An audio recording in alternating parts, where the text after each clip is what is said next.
Hello students, good evening all of you. कैसे हैं आप लोग?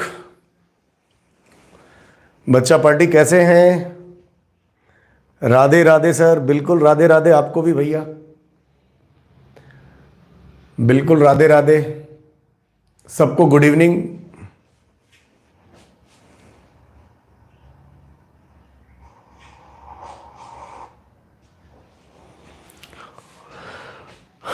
चलिए, mister Aamir, hello sir, hello Gunjan को, सबको गुड इवनिंग। बोर्ड का एडमिट कार्ड आ गया है। कब है एग्जाम भाई? बोर्ड का एडमिट कार्ड आ गया है? कितना जल्दी भाई साहब! बिहार सरकार बहुत जल्दी जल्दी काम कर रही है, क्या चक्कर है? चलिए, बहुत अच्छी बात है, बोर्ड का एडमिट कार्ड आ गया। चलिए, today I start the very interesting and very scoring topic, very scoring. फैब में एग्जाम है? ऐसा कैसे हो सकता है यार? फरवरी में एग्जाम ले रहा है, पढ़ा रहा है क्या बिहार बोर्ड? स्कूल तो लग नहीं रहा है। हाँ भाई, स्कूल तो लग नहीं रहा है। हो सकता है भाई, नया सरकार बनेगा, 2 फरवरी से एग्जाम है। क्या आप बात कर रहे हो भाई?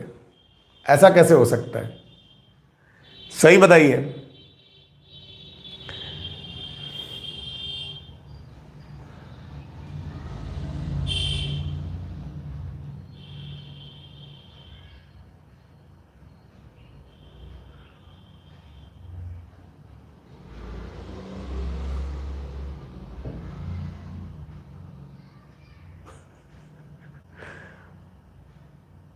टाइम टेबल भी दिया है?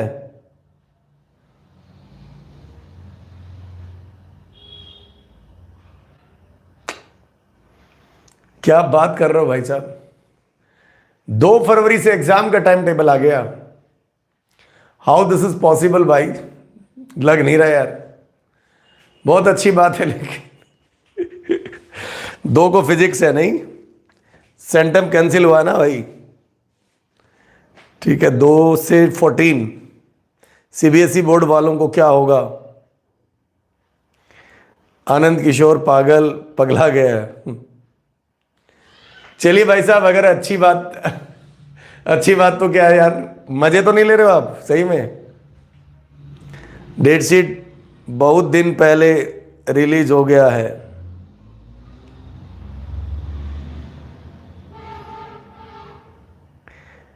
ये चंदू लेंसर कह रहा है कि लिसनर सीबीएसई मई में, पता नहीं भाई, हमें तो नहीं पता अभी, लेकिन अभी इस प्रकार का कोई डेट रिलीज तो हुआ नहीं है सीबीएसई की तरफ से।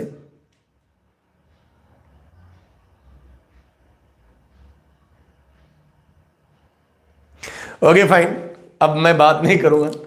Next we start a topic, determinant. Determinant Hindi में कहा जाता है इसको सारणिक। सारणिक डिटरमिनेंट्स वेरी स्कोरिंग है।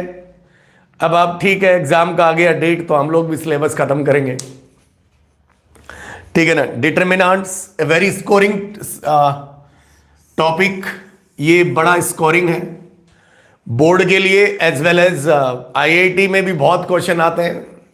इसकी एक बहन का नाम है जिसका नाम है मैट्रिसेस, मैट्रिक्स बोलते हैं उसको, राइट।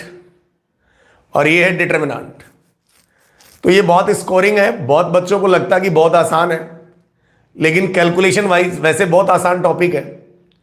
कुछ प्रॉपर्टी हैं और कुछ कैलकुलेशंस अगर आपकी अच्छी हो जाए तो ये टॉपिक बहुत आसान है और यहां से बहुत अच्छे मार्क्स लिए जा सकते हैं। बस थोड़ा सा कुछ थ्योरेटिकल प्रॉपर्टी है मैट्रिसेस में, मतलब आजकल on an average 3 question matrix और डिटरमिनेंट से आईआईटी में आते हैं।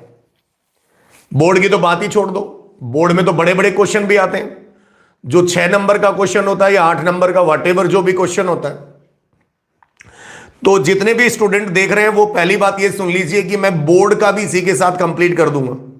कुछ मेथड ऐसे होते हैं जो हम लोग आईआईटी के लिए नहीं बताते हैं, इनवर्स वगैरह निकालना, आगे की बात बोल रहा हूं, तो वो मैं यहां पे बोर्ड के लिए भी सिखा दूंगा। तो मैं बोर्ड के लिए इस टॉपिक को दोबारा नहीं पढ़ाऊंगा। मैट्रिक्स एंड डिटर्मिनेंट दोनों को मैं बिल्कुल डेफिनेटली बोर्ड में इससे बड़ा क्वेश्चन भी आता है, इसलिए आप ध्यान से पढ़िए, बड़ा इंटरेस्टिंग है और दोनों टॉपिक बहुत ही स्कोरिंग है।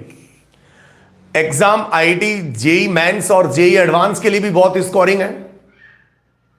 हां, मैं बिल्कुल बोल दूंगा आपको, बोर्ड के लिए भी बोल दूंगा, और आपकी एक बोर्ड में एक एक्सरसाइज होती है मिसलेनियस एक्सरसाइज, वो मैं कंप्लीट भी करा दूंगा। स्टूडेंट एक बात ध्यान रखिएगा, मैं सीबीएसई का हो चाहे किसी भी बोर्ड का हो, सीबीएसई का मिसलेनियस मुझे ध्यान में है, तो मैट्रिक्स और डिटर्मिनेंट दोनों के क्वेश्चन में मिसलेनियस के करा दूंगा यहां पे। ठीक है, तो आप इन्हें बहुत ही सीरियस पढ़िए। और बहुत स्टूडेंट जो देख रहा है, कल मेरा क्लास है 8 बजे से, मॉर्निंग 8 AM कल फंक्शन स्टार्ट होगा। फंक्शन में भी रिलेशन स्टार्ट होगा, जो बोर्ड में बहुत इंपॉर्टेंट है, और जेई मेंस में भी एक क्वेश्चन आता ही है। तो जो भी बच्चे देख रहे हैं, कल कितना क्वेश्चन आता है सर जी जेई मेंस में इस चैप्टर से, देखिए 3 क्वेश्चन आता है। मोर सर कोई केमिस्ट्री एनसीईआरटी फंक्शन का पीडीएफ मिला आपको? हाँ, मेरे को मिल गया, सुपक ने भेज दिया मेरे को, धन्यवाद उसको, मेरे को पीडीएफ भेज दिया। और नीतीश कुमार वर्मा है सर, कोई केमिस्ट्री का आपके जैसा टीचर हो तो बताना प्लीज। हमारे कुमुद रंजन सर हैं यार, पार्थ आश्रम के डायरेक्टर हैं, ठीक है ना। नीतीश कुमार वर्मा, ये मुझे लगता है मेरा कोई पुराना स्टूडेंट है। चलिए, हाँ बिल्कुल फंक्शन पढ़ाऊंगा कल। कल फंक्शन मेरे चैनल पे मॉर्निंग में 8 बजे। सेट भी है क्या? सेट पढ़ाना है? सेट भी पढ़ा देंगे, वैसे तो 11th में पढ़ा होगा आप लोगों ने, सेट भी पढ़ा देंगे। मतलब ये फंक्शन बहुत लंबा चलने वाला है, सेट भी पढ़ा देंगे। तो भैया डिटर्मिनेंट, सबसे पहली बात है कि डिटर्मिनेंट क्या है। Determinant it is a value, अब बात नहीं करूंगा मैं, इट इज ए वैल्यू या फिर it is a number. Determinant का जो आउटपुट होता है वो एक नंबर होता है या एक वैल्यू होता है। बिल्कुल, कल जिसको आना है कल पढ़िए, नहीं आना है भीड़ कम, मैं तो एक ही बात कर रहा हूं।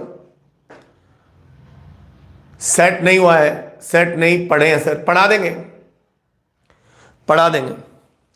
तो अब बात करते हैं डिटर्मिनेंट की डेफिनेशन की। तो डिटर्मिनेंट का जो आउटपुट होता है, डिटर्मिनेंट एक नंबर देता है, इट इज ए वैल्यू, या फिर क्या देता है भाई, या फिर हमें एक नंबर देता है। तो इसकी जो डेफिनेशन लिखेंगे, डिटर्मिनेंट इज द, ये शॉर्ट फॉर्म लिखूंगा भाई मैं, determinant is the arrangement of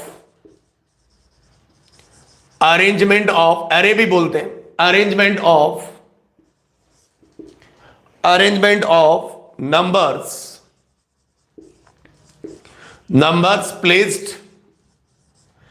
placed between two vertical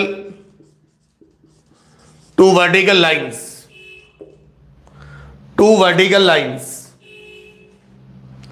in square form. It's very important, this is square form, in square form में होना चाहिए। शुभम कुमार कह रहे हैं 1 शॉट सर।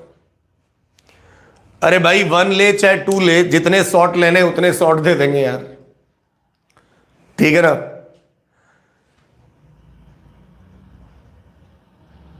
हाँ बिल्कुल आनंद, इसमें मैट्रिसेस इसके बाद लेंगे हम लोग डिटेल पढ़ेंगे यार। ये जो आप मतलब जो है ना, वो जिनकी बातें करते हो ना आप, Unacademy, fun academy, Vedantu, वे चूतिया बनाने के धंधे नहीं करेंगे हम लोग डिटेल, पूरा डिटेल पढ़ेंगे, ठीक है ना। हाँ मेरे पास सबके वो है।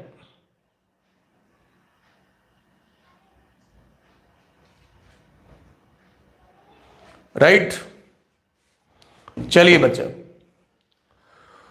हाँ, तो अब बात करते हैं हम लोग। ठीक है, सही बोले सर, मैं सही बोल रहा हूं, मैं गलत नहीं बोल रहा हूं नीतीश। तो मैंने क्या कहा कि भाई determinant is the arrangement of number placed between two vertical lines. दो वर्टिकल लाइन का मतलब है भाई, दो वर्टिकल लाइन का मतलब ऐसे, these are called vertical line, right. हाँ, दो वर्टिकल लाइन का मतलब ऐसे होता है। डिटर्मिनेंट एक नंबर है या एक वैल्यू देता है। Determinant is arrangement of number place between two vertical line in square form. Square form का मतलब होता है कि स्क्वायर की लंबाई और चौड़ाई सब बराबर होती है। स्क्वायर का मतलब होता है लंबाई और चौड़ाई आपस में क्या होती है, बराबर होती है, राइट। तो अगर मैं ये डेफिनेशन को मैं अगर आपको लिख के बताऊं स्टूडेंट, तो ऐसे नंबर्स की बात कर रहे हैं, तो मैं एक एग्जांपल आपको समझाऊं कि this is the determinant D बराबर, ये है A1 A2 A3 B1 B2 B3 C1 C2 C3, A1 A2 A3 B1 B2 B3 C1 C2 C3, right. A1 A2 A3 B1 B2 B3 C1 C2 C3। तो देखो बेटा, इसके अंदर क्या रहा है कि ये तो देखो दो वर्टिकल लाइन हो गई। ये जितने भी लोग होते हैं ना, ये वाले इन्हें कहते हैं elements. These are called elements of determinant. इन्हें कहते हैं एलिमेंट्स ऑफ डिटर्मिनेंट कहा जाता है। अच्छा बेटा, ये जो है ना, ये वाले, दिस इज, ये हॉरिजॉन्टल लाइंस, मतलब ये यहां पे लिख देता हूं हॉरिजॉन्टल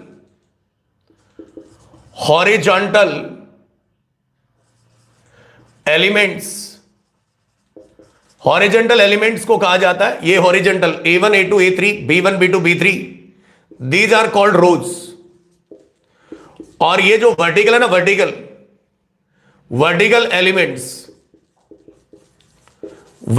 एलिमेंट्स को कहा जाता है कॉलम। इन्हें कहा जाता है कॉलम, राइट। इस बात को उतार लीजिए आप।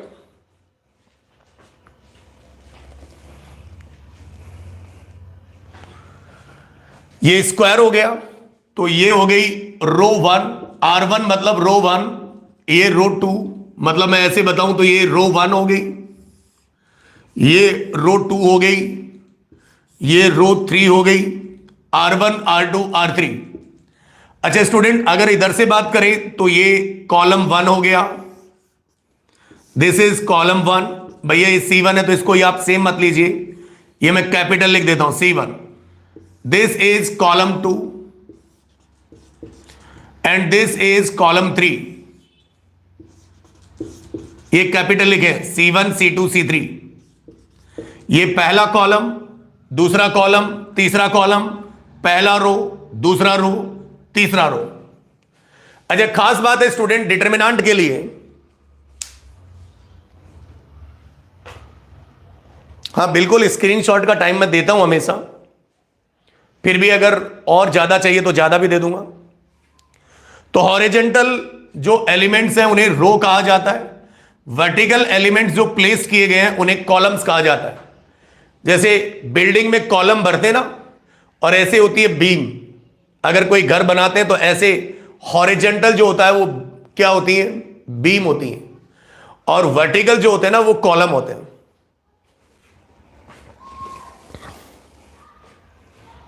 राइट बिल्कुल। अच्छा इन डिटर्मिनेंट के लिए स्क्वायर फॉर्म का क्या मतलब है, जितनी रो होंगी उतने ही कॉलम होंगे। So for determinant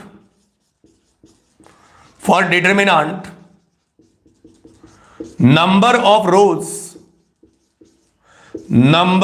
rose is equal to number of column. In determinant number of rows बराबर number of column,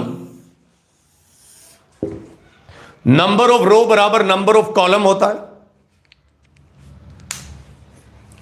sir C2 होगा, हाँ बिल्कुल भाई, ये गलती से लिखा गया, ये C2 है, दिस इज कॉलम 2। हाँ बिल्कुल, डिटर्मिनेंट को डी से लिखो, डेल्टा से भी लिखते हैं, डिटर्मिनेंट को डी से भी लिखते हैं, डेल्टा से भी लिखते हैं बेटा। आमिर ने पूछा कि डिटर्मिनेंट को डी से रिप्रेजेंट किया जाता है,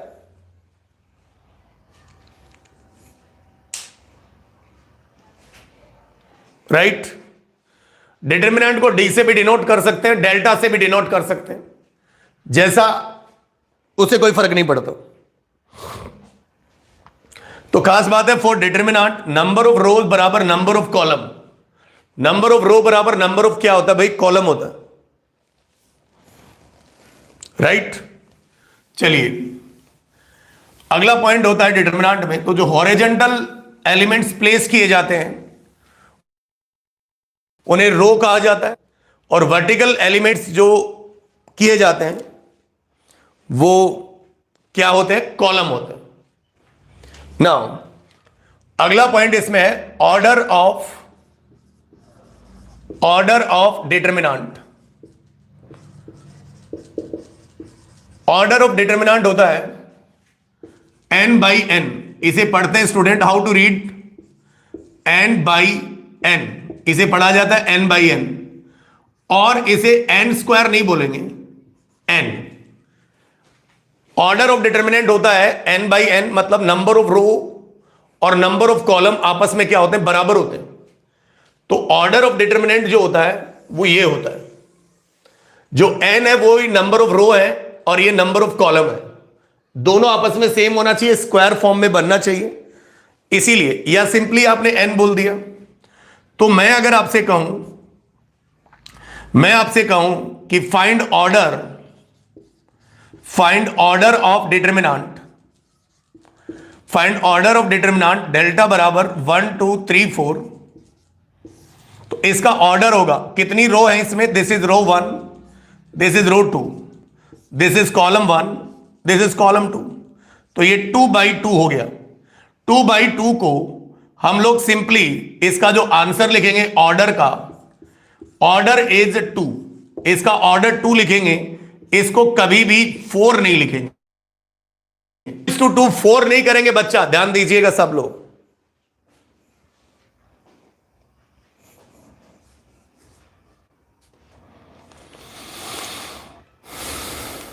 तो ये बात आप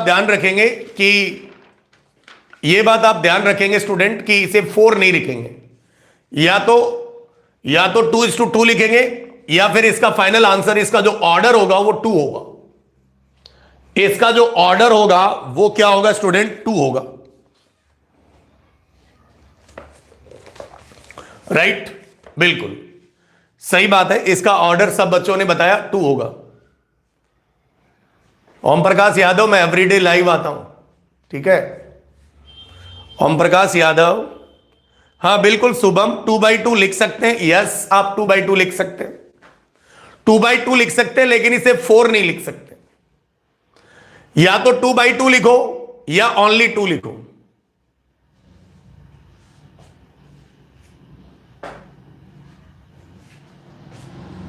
या तो 2/2 लिखो या ओनली 2 लिखो, 4 नहीं लिखना है, दोनों सही है। 2/2 लिख सकते हो, इसको ऐसा भी लिख सकते हो, इसको और करके इसका जो ऑर्डर है वो हम लोग लिख सकते हैं 2/2, ये भी करेक्ट है। This is also correct. 2/2 का मतलब मैंने ऊपर लिखा है, n/n का मतलब सिंपली n भी है, तो या तो आप n/n लिखें या सिंपली n लिखें, दोनों बात एक जैसी है, दोनों बात एक जैसी है, राइट, दोनों बात एक जैसी है बच्चा लोग।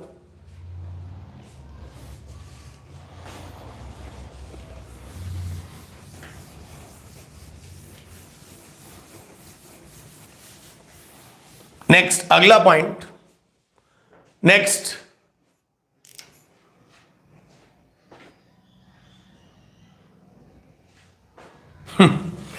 Now we call the determinant delta बराबर, डिटर्मिनेंट को हम लोग ऐसे बोले A11, A12, A13, A21, A22, A23, A31, A31 A31 A32 A33, ये मैंने 3/3 का डिटर्मिनेंट लिया।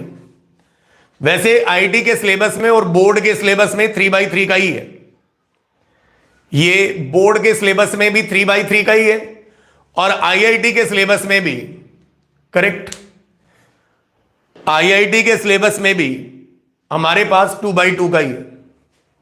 ठीक है ना, चलिए बहुत अच्छी बात है। अच्छा, इसको हम लोगों ने ये जो पहले वाला है, दिस इज कॉल्ड रो, ये रो को रिप्रेजेंट करता है और दूसरा रिप्रेजेंट करता है किसको, कॉलम को। ये पहला, ये 1 1 1, इसका मतलब है पहला रो, ये 1 पहला कॉलम, बाद वाला कॉलम को रिप्रेजेंट करता है, पहले वाला किसको रिप्रेजेंट करता है, रो को। तो जो पहला लिखा हुआ है पोजीशन, वो रो को रिप्रेजेंट करता है, बाद वाला किसको रिप्रेजेंट करता है, कॉलम को रिप्रेजेंट करता है, राइट। तो इसको मैं शॉर्ट भाषा में ये 3/3 का लिखा, इस डिटर्मिनेंट को मैं ऐसे लिख सकता हूं, AIJ 3/3 का लिखा। AIJ, I मतलब रो और J मतलब स्टूडेंट, कॉलम हो गया। ठीक है, एलिमेंट AIJ ये 3/3 का हो गया, तो मैं इसको ऐसा लिख दूं, एलिमेंट AIJ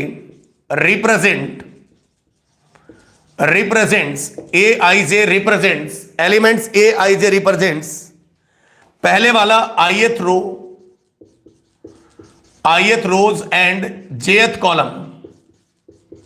ये मैंने ऊपर ही लिख दिया कि जो पहले वाला बंदा है, जो हर कहीं लिखा हुआ है पहले वाला बंदा, ये डिटर्मिनेंट को रिप्रेजेंट करने का तरीका है, दिस इज 3/3। आप n/n का डिटर्मिनेंट भी लिख सकते हैं। तो पहले वाला जो बंदा है वो रिप्रेजेंट करेगा रो को और बाद वाला रिप्रेजेंट करेगा किसको, कॉलम, उसकी पोजीशन को बताएगा, राइट। तो भाई इसको आप लोग AIJ के नाम से जान सकते हैं। अच्छा, n/n का डिटर्मिनेंट भी लिख सकते हैं हम लोग। तो n/n के डिटर्मिनेंट को लिखेंगे स्टूडेंट, तो बहुत आसानी से लिख सकते हैं, बहुत ही आसानी से लिख सकते हैं। तो ये इसका मतलब ये समझिए, AIJ रिप्रेजेंट ith, पहले वाला रो को रिप्रेजेंट करेगा, बाद वाला किसको रिप्रेजेंट करेगा, कॉलम को रिप्रेजेंट करेगा। ये मैंने 3/3 का डिटर्मिनेंट लिखा स्टूडेंट। आप n/n का डिटर्मिनेंट भी लिख सकते हैं, आप n/n का डिटर्मिनेंट भी लिख सकते हैं। तो AIJ 3/3, तो डिटर्मिनेंट को ऐसे भी रिप्रेजेंट करते हैं और डिटर्मिनेंट को ऐसे भी रिप्रेजेंट करते हैं। जो I है वो रो को रिप्रेजेंट करेगा, जो J है वो किसको रिप्रेजेंट करेगा, कॉलम को रिप्रेजेंट करेगा, राइट। हाँ, अच्छा, जो डायगोनल इसे कहते हैं। अच्छा, एक और बना लेता हूं, एक और डायग्राम बना लेता हूं, ये बात आपने समझ गए होंगे आप। अच्छा, मैं एक और स्टार लगा के पॉइंट लिखता हूं, डेल्टा बराबर एक डिटर्मिनेंट लिखा मैंने 3/3 का। देखिए, मैं 3/3 का इसीलिए ले रहा हूं क्योंकि बेसिकली हमारे सिलेबस में 3/3 का ही है। अच्छा स्टूडेंट, जरा ध्यान से देखिए आप, मैंने क्या लिखा साहब, A11 A12, इसका मतलब है पहला रो दूसरा कॉलम, A13, ये है A21, ये है A22, ये है A23, ये है A31, 31 का मतलब तीसरा रो पहला कॉलम, ये A32 और ये है A33। अगर आप ध्यान से देखें तो इसे कहते हैं डायगोनल। इस डिटर्मिनेंट का ये कहलाता है diagonal, this is called principal diagonal. Principal diagonal बोले या फिर डायगोनल बोले, दोनों एक ही बात है।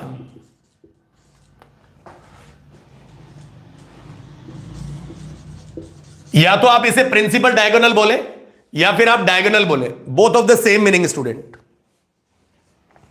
अच्छा, डायगोनल एलिमेंट में देखें तो ये दोनों बराबर है, ये भी बराबर है, ये भी बराबर है। तो मैं यहां पे लिख देता हूं, for diagonal element,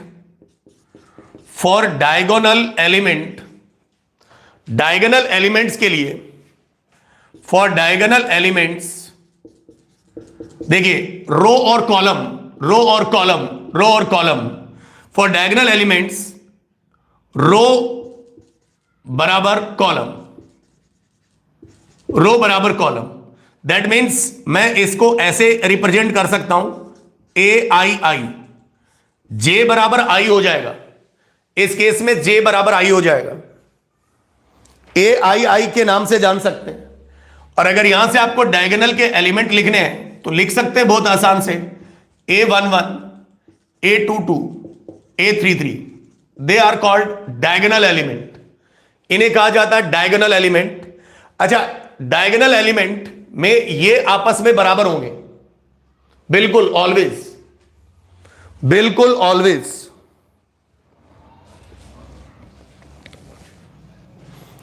they always. Sir diagonal and principal diagonal में डिफरेंस है सर? नहीं, मेरे यहां कोई डिफरेंस नहीं है। अगर आपके यहां है, बिल्कुल डायगोनल मतलब यही डायगोनल।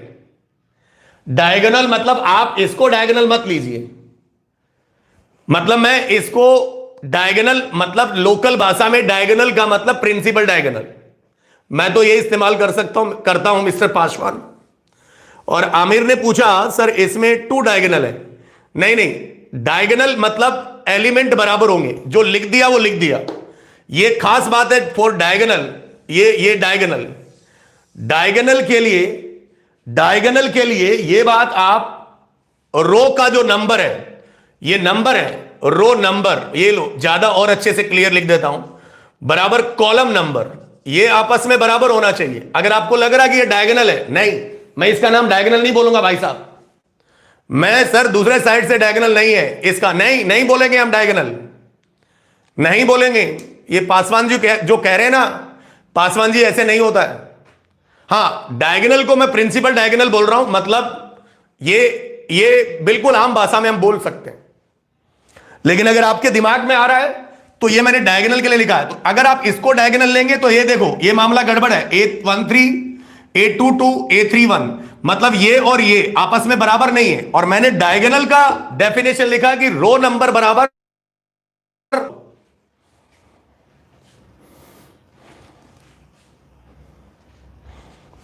बिल्कुल रो नंबर बराबर कॉलम नंबर होगा।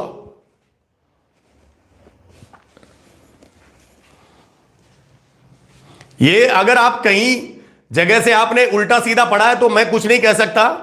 मेरे हिसाब से यही डायगोनल है, मैं इसी को डायगोनल बोलूंगा। मेरे हिसाब से यही डायगोनल है। क्या आप इस बात से क्या ये बात आपको समझ में आ गई? क्या आगे बढ़ा जाए? क्या आगे बढ़ा जाए?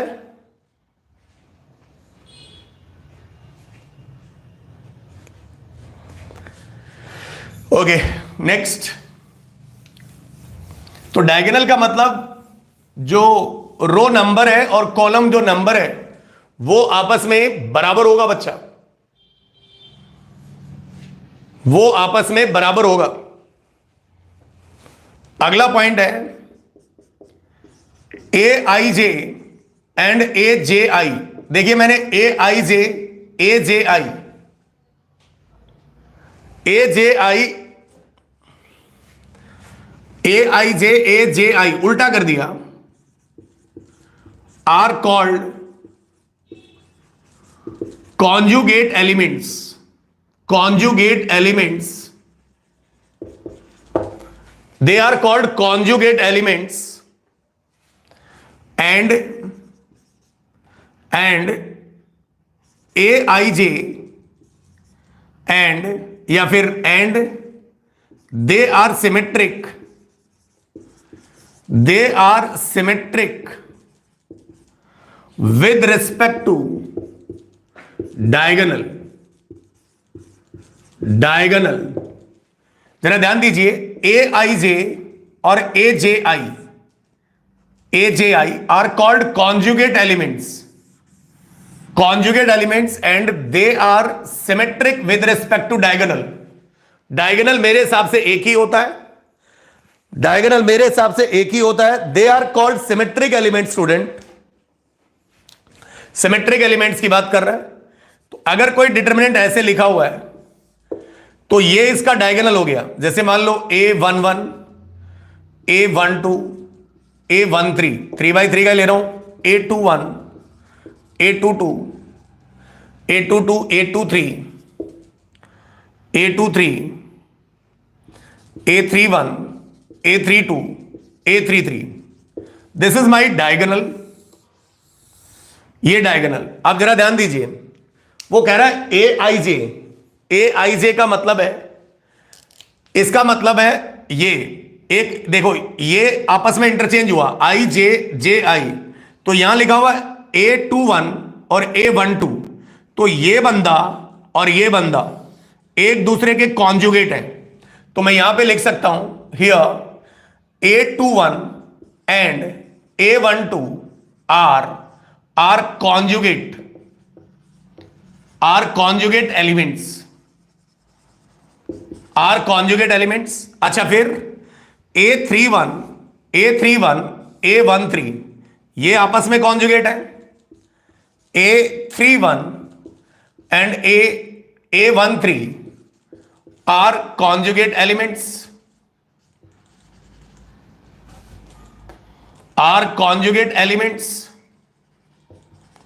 और फिर बच गया ये वाला A32 और A23, तो ये भी A32 and A23 are conjugate elements. और ये जो सिमेट्रिक होते हैं, this is called diagonal. Diagonal के अबाउट सिमेट्रिक होते हैं, लाइक दिस ये यहां सिमेट्रिक होता है। मतलब आप ये समझिए कि ये मिरर इमेज है, आप ये समझिए ज्यादा बेटर है, they are the mirror image with respect to diagonal as a mirror. अगर यहां पे एक मिरर रख दिया जाए तो इसका इमेज ये होगा, इसका इमेज ये होगा, इसका इमेज ये होगा। अगर आप डायगोनल पे एक मिरर रख दें तो ये आपस में सिमेट्रिक है। देख सकते हैं ए आई जे और A J I, they are symmetric with respect to diagonal.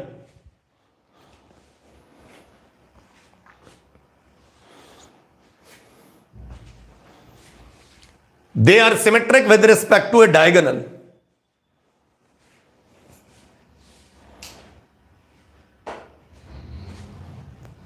They are symmetric with respect to a diagonal.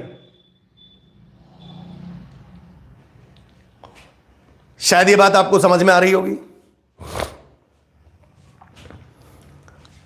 तो डिटर्मिनेंट को एक तरीके से मैंने आपको बताया, एक तरीका तो डिटर्मिनेंट को पूरा लिख दो, और एक शॉर्ट फॉर्म में भी लिख सकते हैं, वो अभी मैंने बताया ए आई जे, जितने भी ऑर्डर का है 3/3, 4/4, n/n। तो डिटर्मिनेंट को लिखने का एक और तरीका है, तो फाइनली मैं दोबारा लिख देता हूं n/n के लिए। तो ऐसा होता है। आगे बढ़ते हैं स्टूडेंट। अच्छा, एक और बात लिख लेते हैं इसके अंदर। मैंने जो बोला, डिटर्मिनेंट को डेल्टा भी बोलते हैं, डी भी बोलते हैं, व्हाटएवर जो भी बोलिए। ये A11, A12, मतलब 1 यहां पे A13 और अप टू A1n, फिर A21, A22, A23 and up to A2n। इसी प्रकार से इधर चलते जाइए, इधर 1 to AN1, इधर चलते जाइए, इधर बीच में सब एलिमेंट्स आएंगे और ये वाला एलिमेंट ANN आ जाएगा। ये n/n का डिटर्मिनेंट है, दिस इज, इसका ऑर्डर n है, या फिर सिंपली यू राइट n, इसको आप n/n का डिटर्मिनेंट बोल सकते हैं। ठीक है ना। ये देखो, ये 1 फिक्स है, इसमें 2 फिक्स होगा, यहां n आ जाएगा। अगर आप लिखना चाहते हैं तो लिख सकते हैं AN2, इसमें अगर आप लिखना चाहते हैं तो AN3, और ऐसे चलते चलते ये आ जाएगा ANN।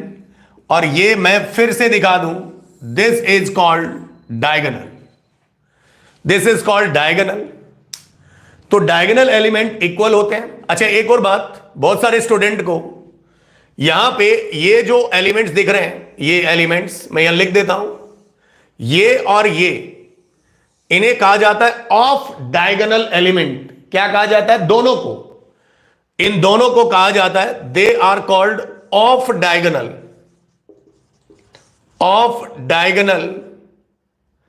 एलिमेंट्स,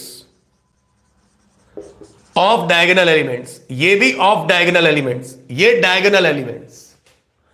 तो डायगोनल के अलावा जो भी कोई होता है उसे ऑफ डायगोनल कहते हैं, मतलब डायगोनल को छोड़ के। तो जितने ऊपर हैं उतने ही नीचे हैं, क्योंकि ये नंबर ऑफ रो बराबर नंबर ऑफ क्या है student, column. Number of row and number of column दोनों आपस में इक्वल है, दोनों आपस में इक्वल है। अच्छा, यही बात मैं कह रहा था, इसी को आप लोग ऐसे भी लिख सकते हैं। कैसे? Determinant A I J N cross N, that means N by N. इस डिटरमिनेंट को ऐसे भी लिख सकते हैं और ऐसे भी लिख सकते हैं। ये इसका छोटा फॉर्म है, शॉर्ट फॉर्म है डिटरमिनेंट को लिखने का। अगर कहीं भी ऐसा लिखा रहे तो ये आई रो है, पहले वाला रो को रिप्रेजेंट कर रहा है, और ये दूसरा वाला कॉलम को रिप्रेजेंट कर रहा है। एक रो को रिप्रेजेंट कर रहा है और दूसरा कॉलम को रिप्रेजेंट कर रहा है। Saddam Hussain, this is the first class. बहुत दिनों बाद सद्दाम आप दिखाई दिए। सद्दाम हुसैन दिखता है ना, बड़े दिनों बाद सद्दाम दिख रहा है। सद्दाम हुसैन बहुत दिनों बाद दिखता है। बिल्कुल सद्दाम, आज ये पहला ही क्लास है डिटरमिनेंट का, ये आज पहला ही क्लास है, ठीक है ना। सद्दाम ने एकदम स्माइली बना दिया। ठीक है, चलिए आगे बढ़ते हैं।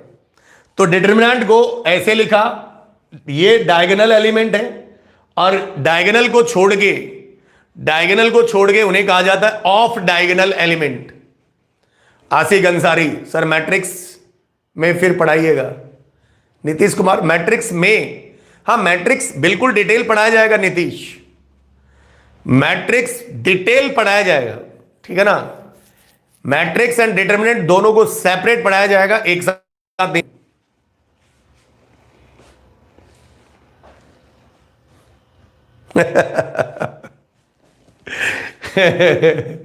सुपर कह रहा है कि नया चैप्टर जब स्टार्ट होता है सदाम, हाँ ये बात सही है। सदाम एक बार जब नया चैप्टर स्टार्ट होता है तो आता है और फिर गायब हो जाता है, फिर गायब हो जाता है। चलिए आगे बढ़ते हैं। तो डिटरमिनेंट को ऐसे डिनोट करो चाहे ऐसे, both of the same meaning. अब बड़े बड़े क्वेश्चन करोगे तो इसे ज्यादा ना लिख के ऐसे लिखेंगे हम लोग।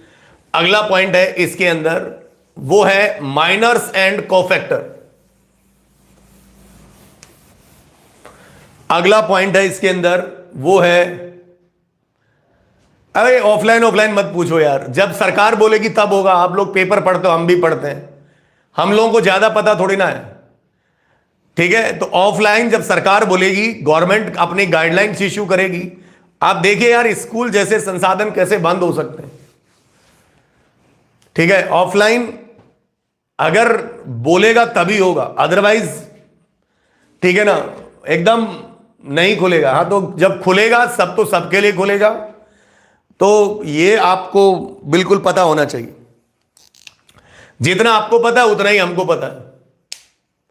कहां खुला है? स्कूल खुलेगा तब होगा ना, ठीक है। हाँ, अभी मतलब आप डिस्कशन मत करिए इस पॉइंट को, इस पॉइंट को डिस्कशन करना बेकार है। भारत के प्रधानमंत्री जब चाहेंगे तब होगा, नहीं चाहेंगे जब नहीं। वो भी सारी चीजें ना, कोरोना भी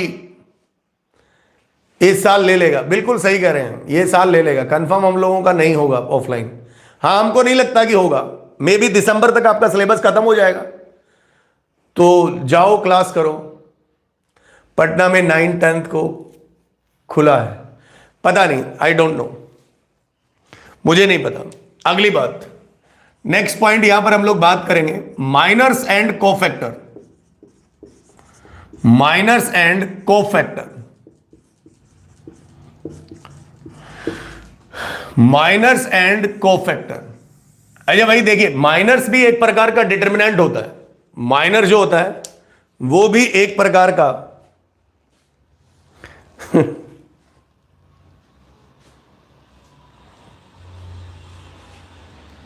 हाँ ठीक है। तो ये माइनर्स जो है, तो सबसे पहले बात कर लेते हैं माइनर्स की।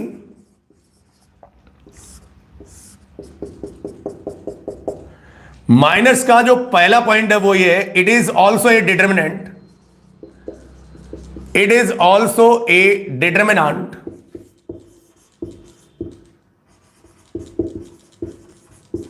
ये भी एक डिटर्मिनेंट है माइनस जो है। अच्छा, इसका जो माइनस है तो माइनस को डिनोट करते हैं, it is denoted by minus का एम ले लिया पहला, एम आई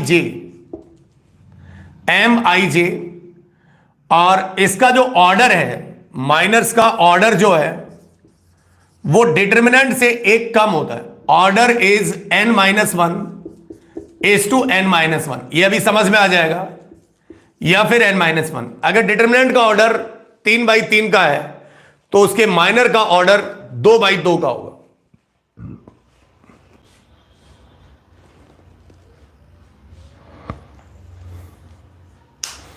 गजब लोग है भाई साहब,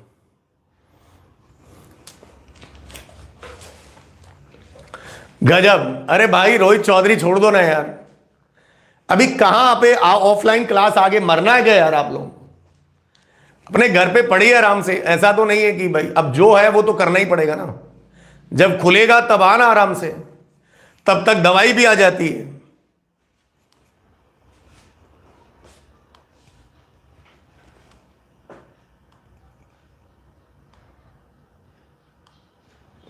ठीक है ना? हाँ, अब आप डिस्कशन छोड़ो यार, कब खुलेगा क्या होगा, हम कोई नरेंद्र मोदी थोड़ी ना है, छोड़िए इस बात को। बाकी पढ़ना है तो पढ़िए, नहीं पढ़ना है तो भाई देखिए मैं तो पढ़ा रहा हूं। Minors is obtained,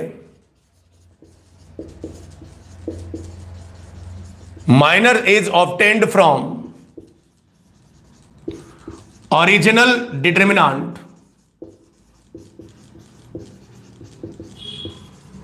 original determinant से माइनर मिलता है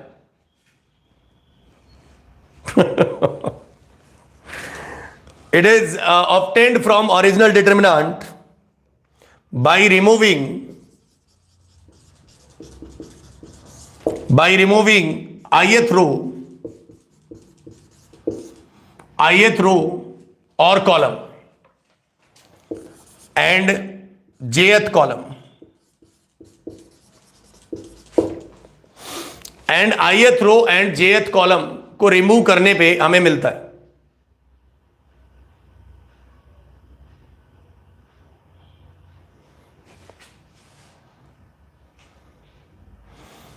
अरे यार तुम अंगद यादव, तुम भी ऐसी बातें करते रहते हो यार, गजब आदमी हो।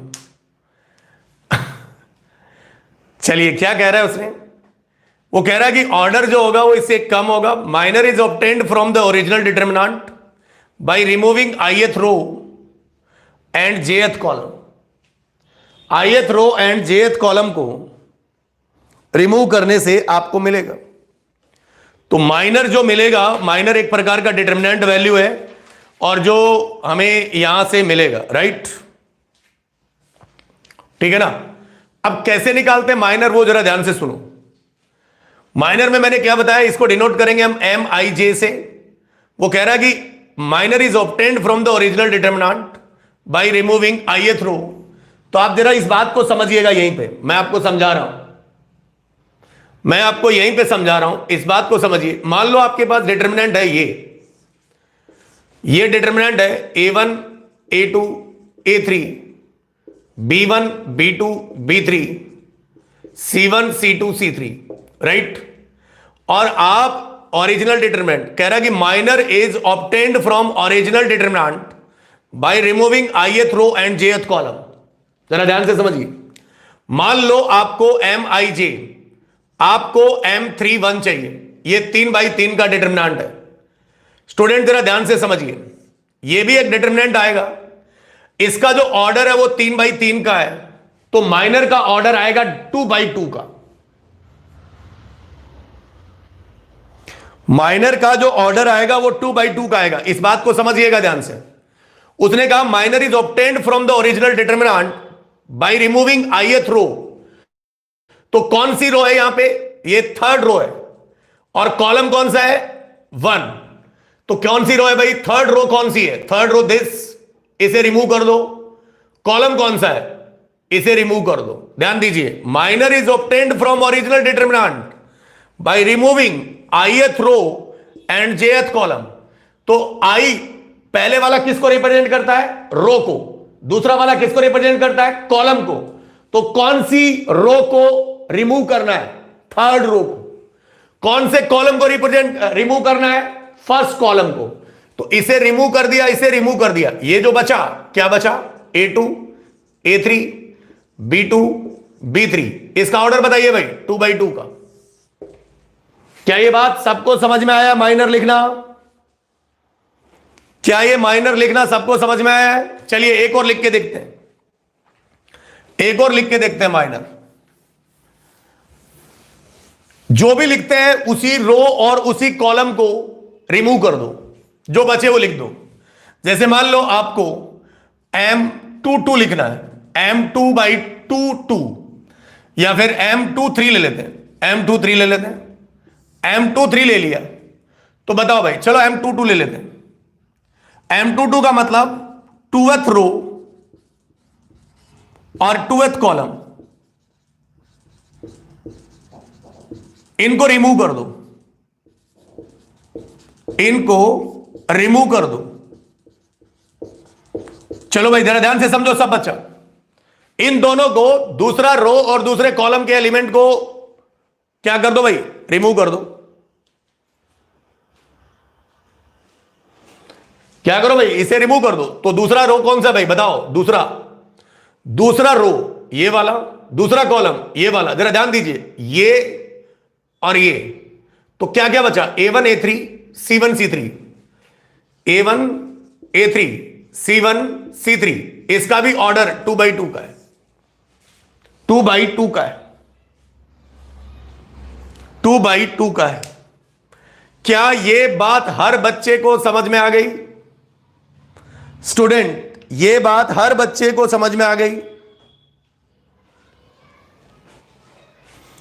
क्या माइनर लिखना हर स्टूडेंट को समझ में आ गया? अरे भाई लाइक ठोको या नहीं ठोको, वो आप पे डिपेंड करता है ये समझ में आया कि नहीं आया। अमन कुमार अरुण कह रहे नहीं। क्या प्रॉब्लम है जल्दी से बताइए। अगर आप सही में बताइए आपको क्या प्रॉब्लम है।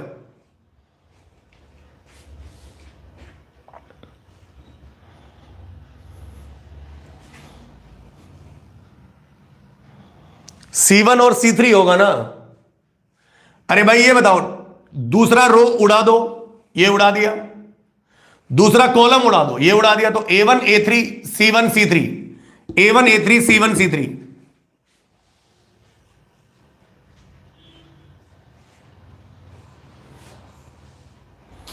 देखो एक और एग्जांपल लिख लेते हैं।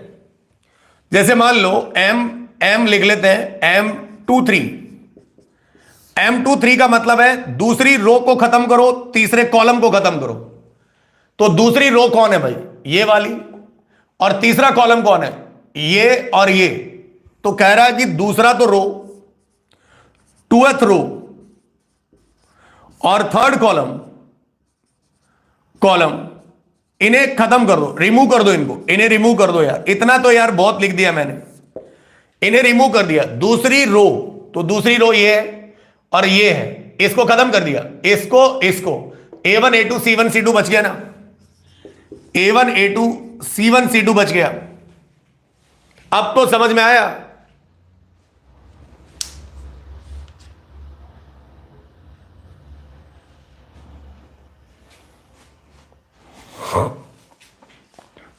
क्या ये बात सबको समझ में आ गई?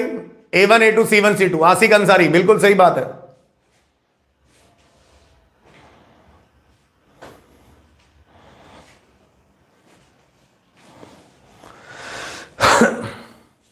चलिए सर अगली बात। तो माइनर लिखना, माइनर एक प्रकार का डिटरमिनेंट है और माइनर का जो ऑर्डर होगा वो डिटरमिनेंट से एक कम होगा। क्यों? क्योंकि आपने इधर से एक रो छोड़ते हो, एक कॉलम छोड़ते हो। तो माइनर लिखना आपको समझ में आ गया होगा। अगली बात है माइनर के बाद cofactor. Cofactor of elements A I जे बराबर, इसे डिनोट करते हैं सी आई जे। कोफैक्टर को डिनोट करते हैं, फिर ए क्या बोला मैंने भाई, cofactor of elements A I J is equal to C for cofactor. Cofactor का सी ले लिया और इसे हम लोग कैसे लिखेंगे, तो इसके लिए फॉर्मूला है सी आई जे बराबर -1 की power I plus J into M I J. M I J मतलब minor, this is called C I J. Cofactor, तो इस बात से यह समझ में आया, कि जो माइनर है वो हमेशा पॉजिटिव, माइनर जो है हमारे पास अगर निकालते हैं हम लोग, तो माइनर के बाहर में हम लोग कुछ भी साइन नहीं लिखते हैं, लेकिन कोफैक्टर के बाहर में हम लोग साइन लिखते हैं -1 की पावर आई प्लस जे। जैसे मान लीजिए मैं आपको एक एग्जांपल कहूं कि this is my determinant, A11, A12, A13, A21, A22, A23, A31, A32, A33। और अगर मान लीजिए मुझे यहां से कोफैक्टर चाहिए डिटर्मिनांट एलिमेंट्स का, तो मैं यहां लिखूं C32 का मतलब इस फॉर्मूले को लगाया -1, आई का वैल्यू 3, तो 3 प्लस के 2, फिर इधर आएगा Mi32 का मतलब तीसरा रो और दूसरा कॉलम, ये उड़ा दिया, ये उड़ा दिया और ये उड़ा दिया, तो क्या क्या बच गया, A11, A13, A21, A23। तो ये -1 की पावर 5 कितना हो गया, माइनस, तो यहां से क्या मिलेगा बोलिए, A11, A13, A21, A23, ये this is called C32, cofactor 32।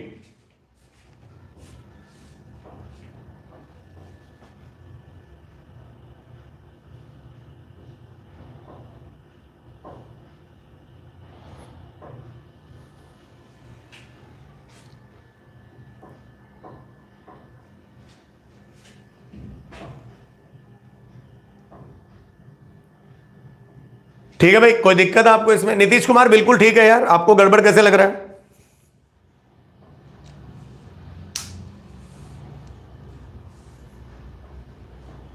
कहां पे गड़बड़ लग रहा है आपको, ये बताइए।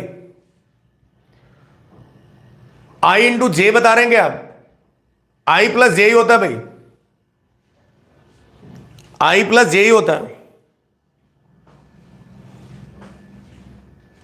आई प्लस जे ही होता है।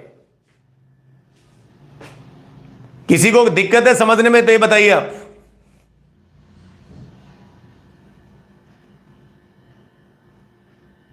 कोई दिक्कत नहीं, बिल्कुल ठीक लग रहा है मेरे को तो। अच्छा एक बात देखिए, ये जो कोफैक्टर आया ये नेगेटिव आया, तो माइनर और अगर कोफैक्टर का मैग्नीट्यूड वाइज बात की जाए, क्या कहा मैंने, इन दोनों का अगर मैग्नीट्यूड वाइज बात की जाए तो दोनों बराबर होते हैं। मैग्नीट्यूड वाइज बात की जाए तो दोनों क्या होते हैं स्टूडेंट, बराबर होते हैं।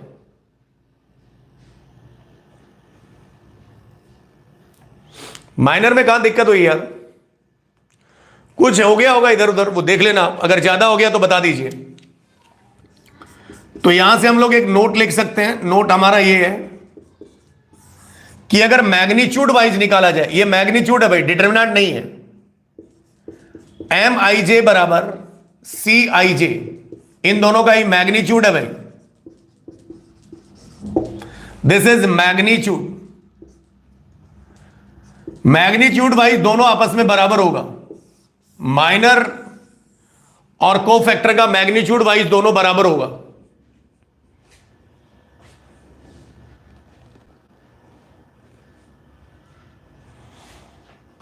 ठीक है ना।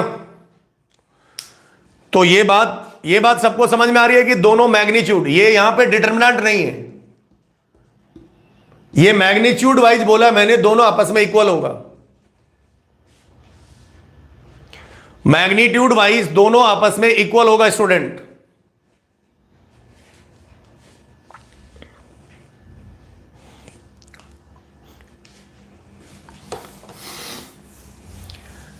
अच्छा, एक और बात करते हैं स्टूडेंट,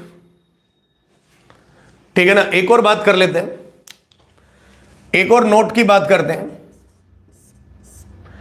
एक और नोट की बात करते हैं। नोट ये है स्टूडेंट, अगर आप ध्यान से समझें तो मेरे पास जो डेल्टा है वो इसे मैं ऐसे डिनोट करता हूं डिटर्मिनेंट को, ए I J N by N,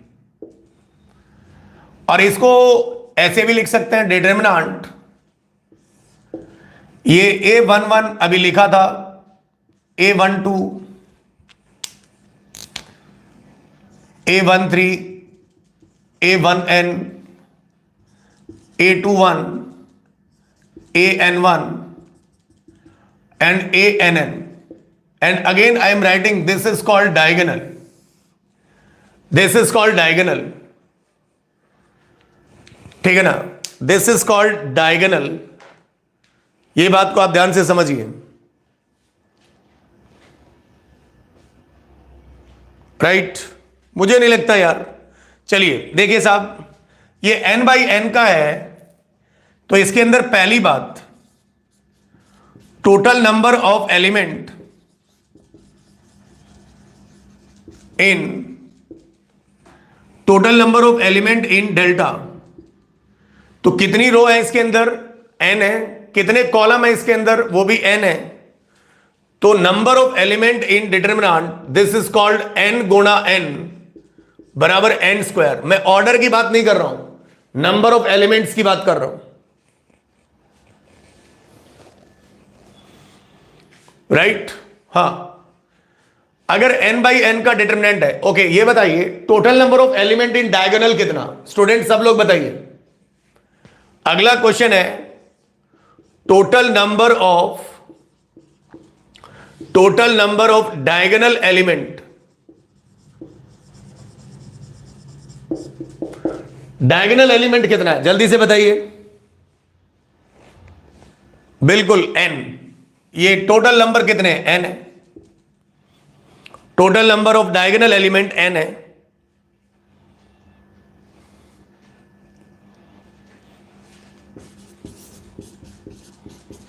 total number of diagonal element,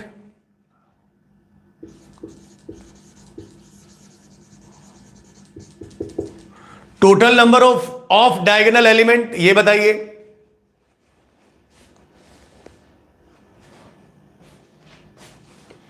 total number of diagonal, so what do you mean by off diagonal, this are called off diagonal, ये ऑफ डायगोनल है, ये मैंने कहा था they are called off diagonal.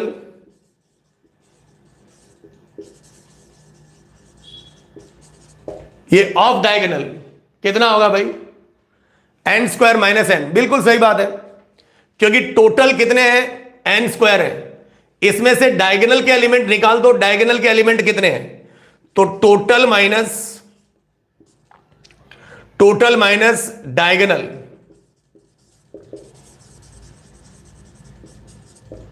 तो total कितना था, N square में से कितना घटा दिया, एन स्क्वायर माइनस कितना, एन, ठीक है ना। अच्छा, अगर ये एन स्क्वायर माइनस एन है तो ऊपर वाले ऑफ डायगोनल में कितने एलिमेंट होंगे, इस वाले में, ऊपर वाले में, तो यहां पर नंबर ऑफ एलिमेंट हो जाएगा ऊपर वाले में, ये हो जाएगा N square minus N by two, और नीचे वाले में भी कितना हो जाएगा, नंबर ऑफ एलिमेंट, ये भी N square minus N by two, और अगर आप इन दोनों को जोड़ोगे तो एन स्क्वायर माइनस एन आ जाएगा। अगर यहां पर बात करें तो नंबर ऑफ एलिमेंट आ जाएगा N square minus N by two, और यहां पर कितना आ जाएगा, N square minus N by two, दोनों सेम होगा।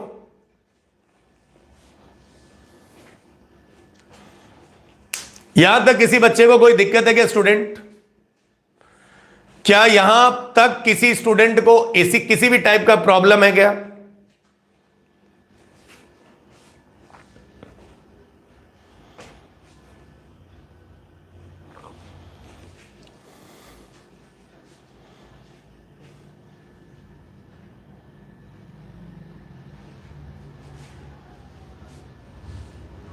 बिल्कुल। तो ये हमने कुछ एक बात करी डिटर्मिनेंट की। अब डिटर्मिनेंट के बारे में हमें पता है कि डिटर्मिनेंट हमेशा वैल्यू देता है। तो डिटर्मिनेंट हमेशा वैल्यू देता है।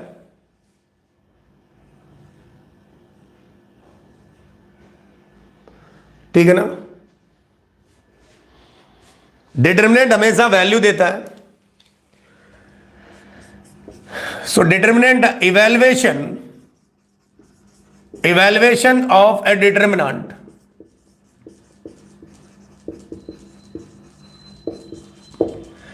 इवेल्युएशन ऑफ डिटर्मिनेंट, ये आपने बिल्कुल डेफिनेटली आपने बहुत जगह पढ़ा है, बहुत जगह कहा। कोऑर्डिनेट ज्योमेट्री में भी आपको जब एरिया ऑफ ट्रायंगल निकाला जाता है, जब ट्रायंगल के तीनों वर्टाइसेस दिए होते हैं, और फिजिक्स में भी आप लोगों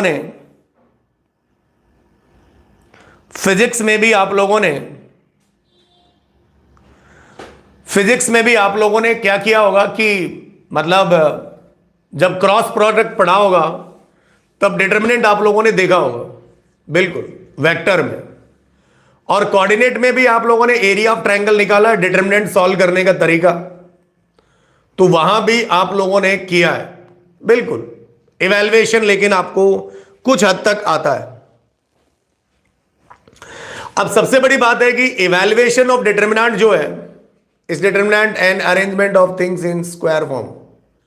हाँ बिल्कुल, इतनी अंग्रेजी मत लिखो शिवम आनंद, ठीक है ना?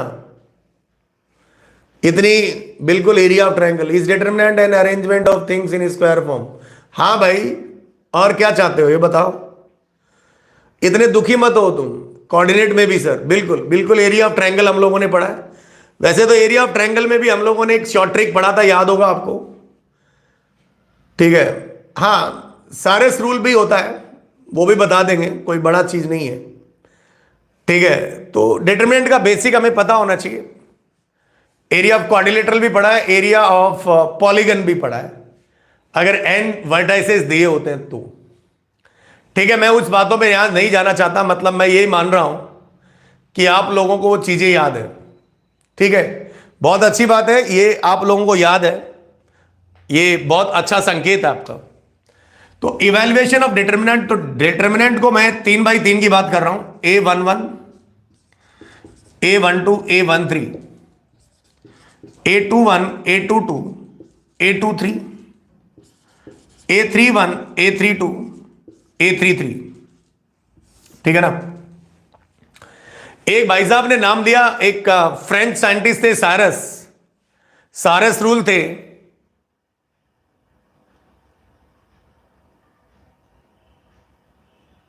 इंग्लिश बोलता है इंग्लिश बोलेगा भाई, जमाना है लौंडे का भाई, इंग्लिश तो बोलेगा ही बोलेगा। ये 3x3 का है, नहीं, ये 3x3 का है। इससे बिफोर हमें 2x2 का आना चाहिए।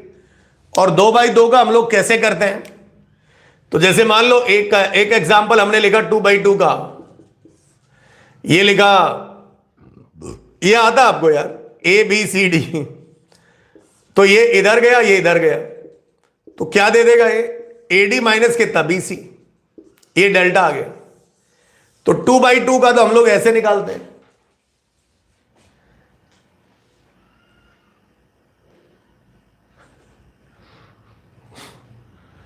ठीक है भाई साहब, एनिमल का भी नाम है, अच्छी बात है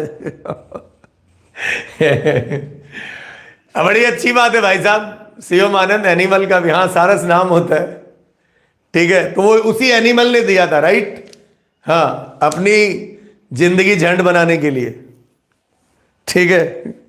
चलिए बड़ा सही लिखता है, नहीं? तो भाई ये देखो 3x3 का निकालेंगे ना, तो ये तो आपको आता है। देखिए भाई, इसका साइन कन्वेंशन लिख देता हूं पहले तो मैं। ये साइन कन्वेंशन आया कहां से? पहली बात तो ये है, ये पूरी कहानी आती है कोफैक्टर से। अरे भाई, अमन कुमार अरुण का है, फिजिक्स जॉन चैनल पे। क्या चाहते हो यार तुम? कौन चैनल पे पढ़ना चाहते हो ये बताओ? फिजिक्स है, अमन कुमार अरुण, पढ़ाई करो ना यार। कहां पे पढ़ना चाहते हैं बताओ फिजिक्स आप? ठीक है, फिजिक्स ज्वाइन, फिजिक्स जॉन। चलिए, साइन कन्वेंशन क्या लेते हैं हम लोग इसका? 3/3 का plus minus plus minus plus minus plus minus plus. अच्छा, कहां से लिखा ये वही, ये उसी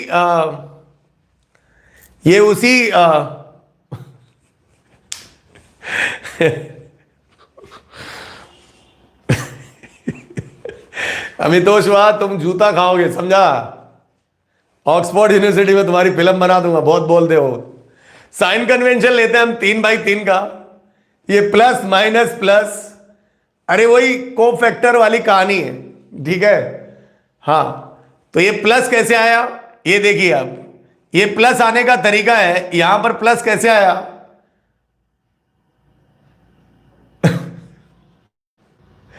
ये क्या आएगा यहां पे? 1 1, तो आई और जे का सम 2 आ गया। तो माइनस की पावर जो है, जरा ध्यान दीजिए, हम लोग ये फॉर्मूला लिखते हैं ना, सी आई जे बराबर माइनस की पावर आई प्लस जे, इधर लिखते हैं ना एम आई जे। तो यहां पे ये जो नेगेटिव आने का मतलब होता है, पॉजिटिव नेगेटिव, इसका मतलब है कि यहां पर ये इसका कोफैक्टर है। तो ये प्लस है, ये माइनस, माइनस क्यों आया?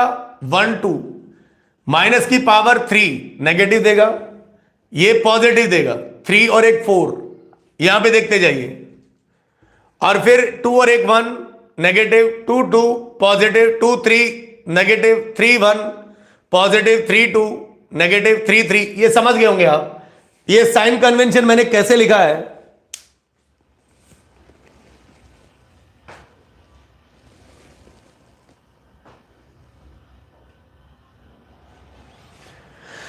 ठीक है ना, ये साइन कन्वेंशन आपको समझ में आ जाना चाहिए।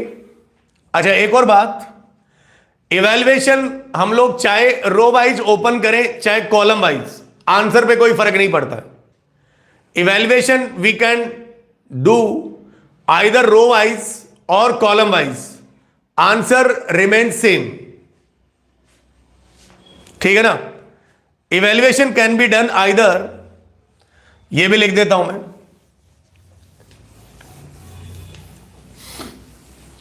evaluation can be done either row wise or column wise, answer remains same. Evaluation can be done either row wise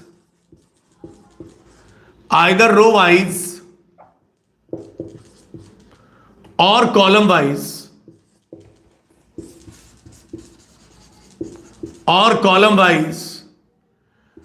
answer remain same.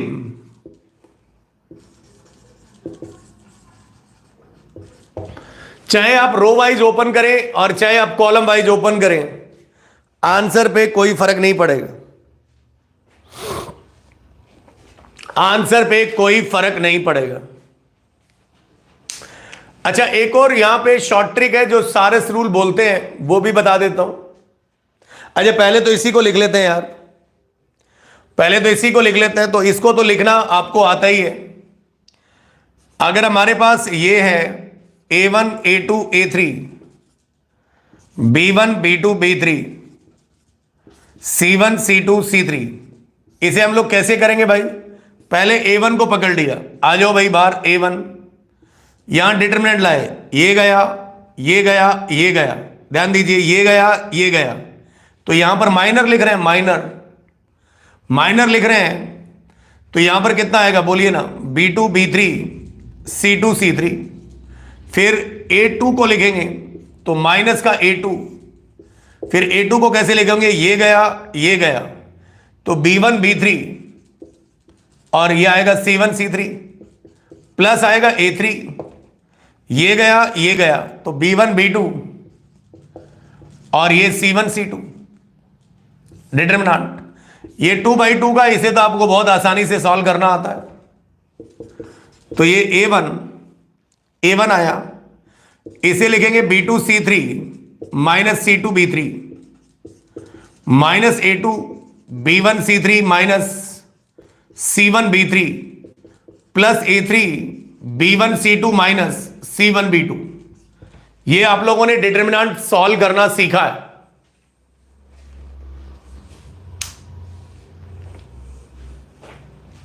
नहीं, दिस मेथड इज नॉट। इस ऑर्डर अगर आपको ज्यादा चाहिए तो उसके लिए भी मैं बता देता हूं।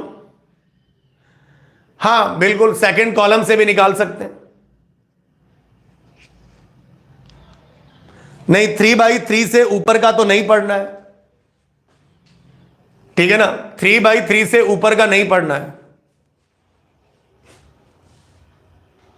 हां बिल्कुल, ऑर्डर ग्रेटर देन 3 के लिए वैलिड नहीं है।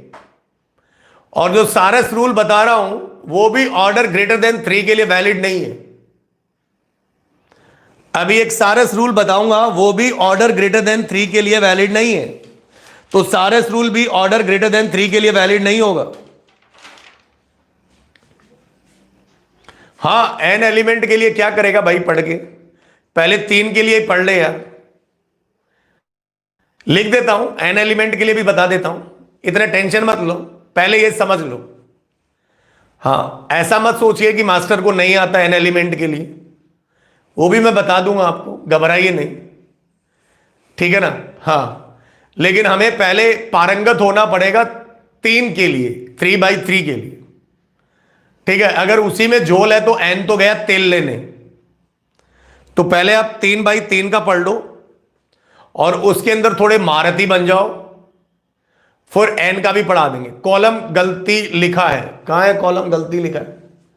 हाँ यार, अंग्रेजी नहीं आता स्पेलिंग, ठीक है ना, अंग्रेजी स्पेलिंग नहीं आता है। अंग्रेजी का स्पेलिंग नहीं आता है भाई, कॉलम का स्पेलिंग आसिक अंसारी, अंग्रेजी का स्पेलिंग नहीं आता है, ठीक है ना भाई। तो ये बात आपको समझ में आ जानी चाहिए। चलिए तो आगे बढ़ते हैं।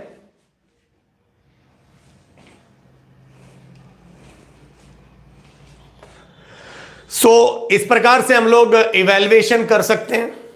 एक ने पूछा चाहे आप किधर से भी खोलें, आंसर पे कोई फर्क नहीं पड़ेगा। जैसे मान लो तो सुधार कर ले। चलिए मेरी बात सुनिए आप।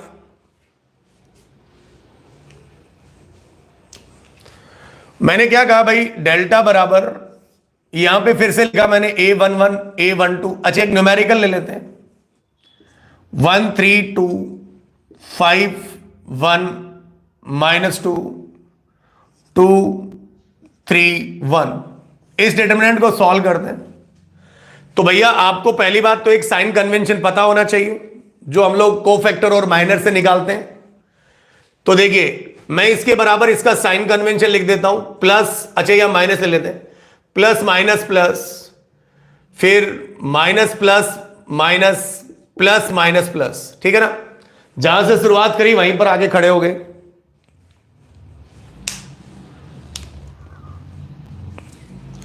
ठीक है, तो मैंने क्या किया भाई, सबसे पहले ये मेरा रो वाइज है, दिस इज रो वाइज, तो मैं इसे ओपन करता हूं। सो इवैल्यूएटिंग यूजिंग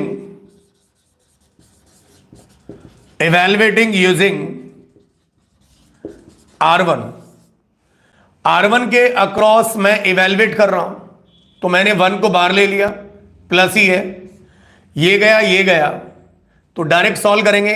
1 ये माइनस होगा, ये राइट और ये लेफ्ट, तो ये +6 आ जाएगा। अच्छा यह माइनस ऑलरेडी है, माइनस माइनस कितना हो जाएगा, +3 ले लिया, तो इधर गया, ये गया, तो ये 5 + 4 आ गया, और फिर लास्ट में +2 ले लिया, ये गया, तो 15 - 2 आ गया।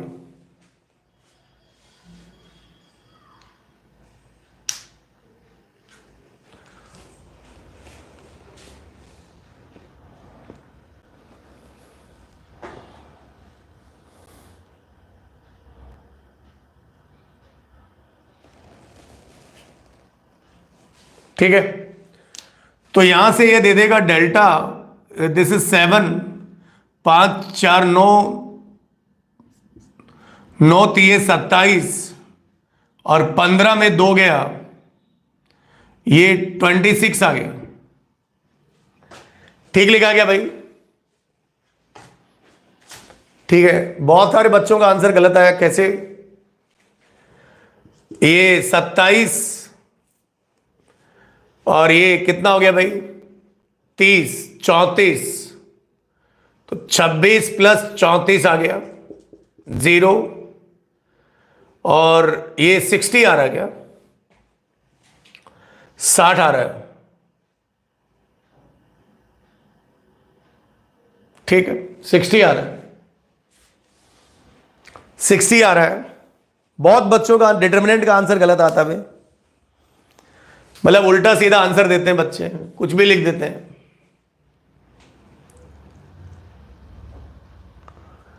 मतलब कम से कम डिटर्मिनेंट तो सॉल्व करना हो, थोड़ा सा करो यार। चलिए कोई बात नहीं, हो जाता है।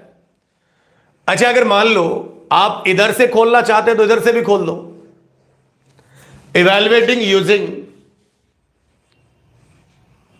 कोई बात नहीं।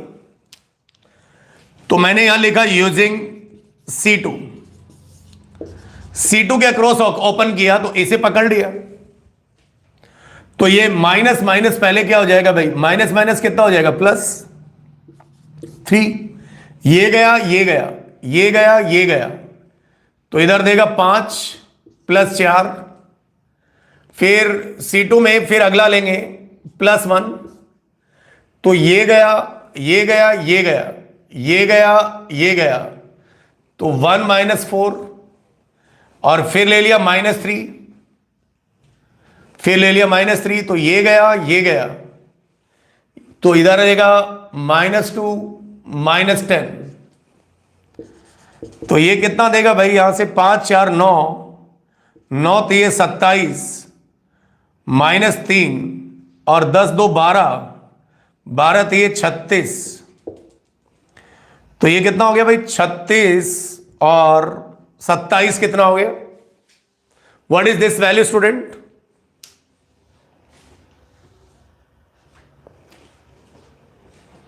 ये क्या है भाई? 27 और 36 में 3 गया, 27 में 3 गया तो 24,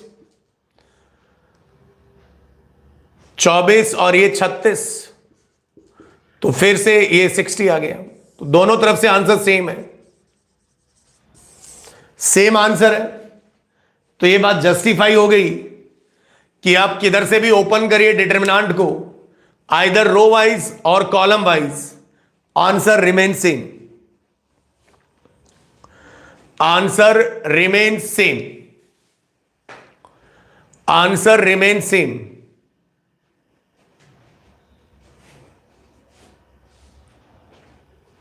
ठीक है, ये तो बहुत ही आसान सा सवाल है, लेकिन डिटर्मिनेंट इवैल्यूएट करना आना चाहिए, मेरा ये मानना है। अच्छा, इसी के साथ साथ nth ऑर्डर से पहले आपको एक सारस रूल भी बता दिया जाए, आपको एक सारस रूल भी बता दिया जाए कि भाई क्या होता है सारस रूल। तो एक काम करते हैं, इसी को हम लोग सारस रूल से भी सॉल्व करते हैं।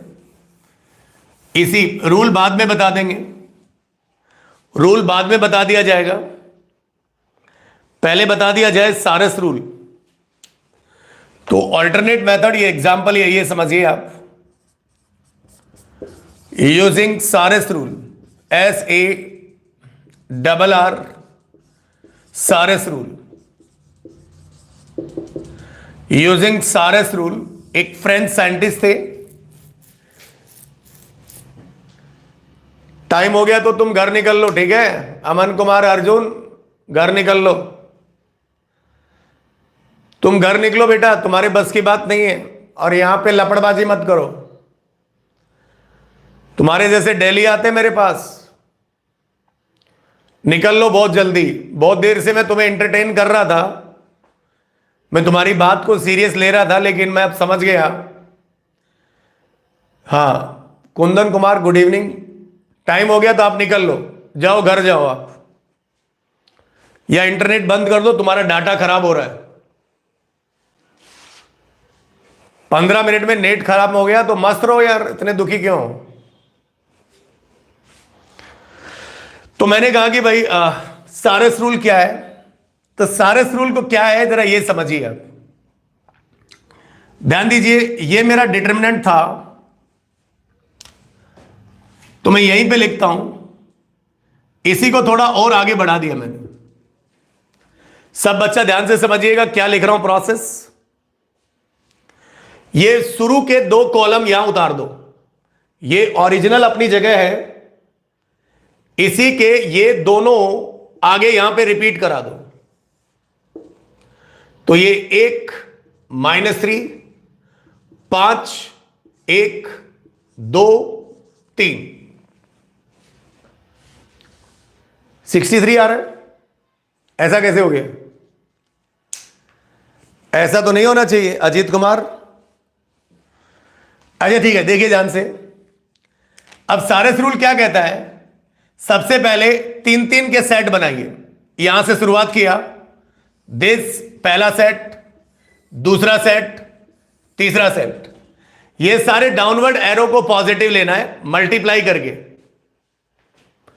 तो मैंने क्या लिखा भाई, डेल्टा बराबर, ध्यान से समझिए, इन सब को आपस में प्रोडक्ट किया 1 × 1 × 1, फिर इन सबको मल्टीप्लाई किया -4 या 3 दूनी 6 दूनी 12, 12 सब प्लस लेंगे डाउनवर्ड वाले, फिर 5 दूनी 10, ये 30, ये 30, ये सब डाउनवर्ड एरो को पॉजिटिव लिया, फिर माइनस लगाया, फिर ब्रैकेट लगाया। अब देखिए यहां तो 2 का बन रहा है, आपको वहां से स्टार्ट करना जहां 3 का बन रहा है, 1 2 और 3। ये अपवर्ड एरो है, ये अपवर्ड एरो है। तो क्या लिखेंगे भाई अपवर्ड में, जरा ध्यान दीजिए, वही सेम रूल यहां पे लिखेंगे क्या, 2 × 1 × 2, तो ये लिखेंगे 4, फिर 3 दूनी -6, -6 सब प्रोडक्ट लिख रहे हैं, प्रोडक्ट फिर सम, फिर 5 एकम 5 और माइनस का 15, 1 × 5 × -3। इसे सिंप्लीफाई करो जरा, इसको सिंप्लीफाई करो तो डेल्टा बराबर 12 और 30, 30 40 और 43 माइनस 4 में 6 गया, माइनस का 2 -15, तो 43 -17, तो ये +17 हो गया, तो ये 0 और ये 6। So that's called Cyrus rule. ये सारस सर नीचे में माइनस वाले को V+ लेंगे, नहीं, कौन बोला ये? कुंदन कुमार कह रहे हैं। देखिए ना, मेरी बात सुनिए कुंदन, मैं क्या कर रहा हूं वो सुनिए। ये पहले दोनों कॉलम को उठा के यहां रख लो, रख लिया, फिर 3-3 के जोड़े बनने चाहिए। तो पहले अप वाले एरो लेंगे, ये 2 ही बन रहा था इसलिए नहीं लिया, 1 2 3, 3/3 के डिटरमिनेंट, ये वैलिड ओनली 3/3 के लिए। This is only valid, this is only valid, this is only valid for 3/3 determinant. फिर जो डाउनवर्ड एरो है वो सारे पॉजिटिव साइन के साथ लिखा, और फिर माइनस अपवर्ड एरो भी सब पॉजिटिव साइन के साथ लिखा, बीच में माइनस लगेगा। अरे भाई जो बेसिक रूल है ना डिटरमिनेंट का सॉल्व करने का यार,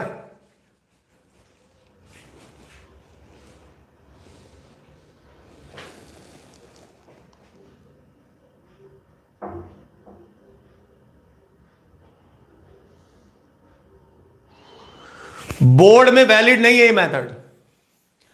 this method is not valid in board examination. ये मेथड बोर्ड एग्जाम में वैलिड नहीं है।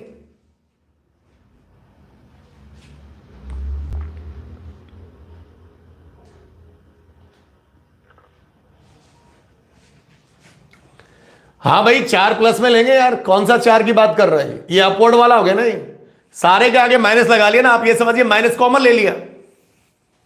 अरे भाई सिंपल सी, देखिए मेरी बात सुनिए, ज्यादा तीन वो मत सोचिए। आप किसी डिटरमिनेंट को कैसे सोल्व करते हैं यार, ये बताओ ना। डेल्टा बराबर ए बी सी डी, तो ये डाउन और ये अप, तो कैसे लिखते हैं इसको आप? A D minus B C लिखते हैं कि नहीं यार? तो ये प्रोडक्ट इधर लिया और फिर माइनस इधर लिया। आप तो 2/2 पे सोचिए ना यार।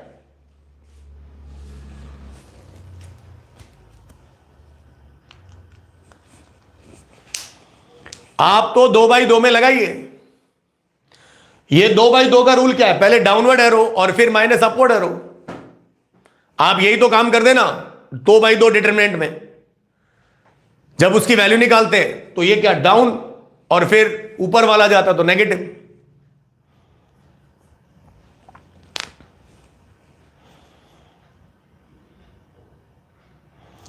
क्या ये बात सबको समझ में आ रही है भैया? ये रूल सबको समझ में आ गया भैया? This is valid only in 3/3। ये आप दिमाग में बिठा लो।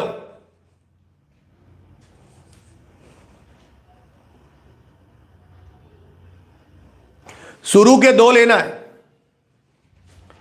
शुरू के 2 लेना है। अजय लास्ट के दोनों लेके देखना एक बार आप। अब आप क्वेश्चन करो यार, ज्यादा भाषण मत करो, इतने ज्यादा डाउट मत पूछो, ठीक है? जो काम का डाउट है वही पूछो यार। हर चीज आप तो पूछना स्टार्ट कर देते हो, क्वेश्चन कब कराएगा आदमी? चलो जो बताया है उसके ऊपर एक क्वेश्चन करके बताओ। जो आपको पढ़ाया है उसके ऊपर क्वेश्चन करके बताओ कि आपको कितना समझ में आता है। जो बताया है उसके ऊपर एक क्वेश्चन करके बताइए सब बच्चा कि आपको कितना समझ में आया है।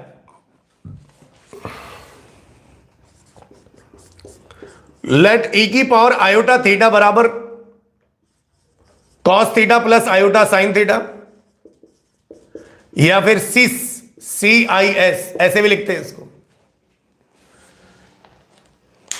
ई की पावर आयोटा थीटा बराबर यूलर्स फॉर्म होता है, याद करिए आप, यूलर्स थ्योरम।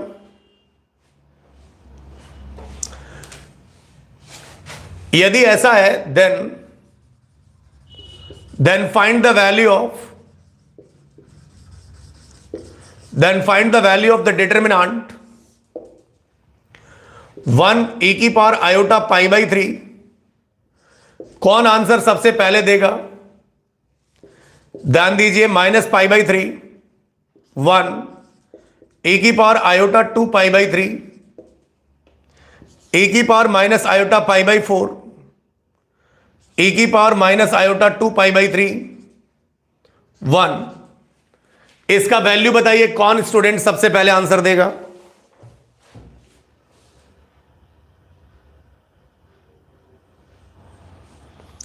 अगर ये समझ में आया तो आप सारे रूल से बताना है, वैसे सॉल्व करोगे तो मारे जाओगे थोड़े। सारे रूल लगा के बताइए कि व्हाट इज द आंसर। अरे कॉम्प्लेक्स नंबर नहीं है, डिटरमिनेंट की वैल्यू निकालनी है। आप इतने कॉम्प्लेक्स नंबर से क्यों डरते हो यार? आपको तो इस डिटरमिनेंट की वैल्यू बतानी है बेटा।